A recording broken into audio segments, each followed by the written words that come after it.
உருளைக்கிழங்கு 10 நிமிடம் வேக வைக்கவும். குக்கரில் ஊற வைத்த 1 கப் சுண்டல், தண்ணீர், உப்பு சேர்த்து குக்கரை மூடி வைக்கவும். 5 விசில் வந்தவுடன் சுண்டலை வேறு பாத்திரத்தில் மாற்றிக்கொள்ளவும்.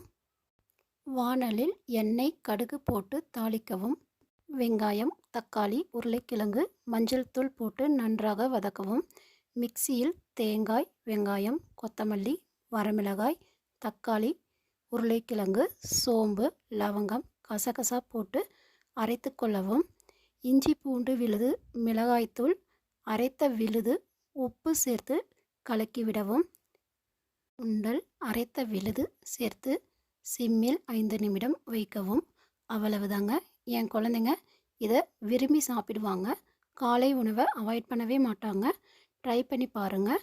லைக் கொடுங்க, ஷேர் பண்ணுங்கள், கமெண்ட் பண்ணுங்கள். சப்ஸ்கிரைப் பண்ணாதவங்க சப்ஸ்கிரைப் பண்ணுங்கள். நன்றி ஃப்ரெண்ட்ஸ்.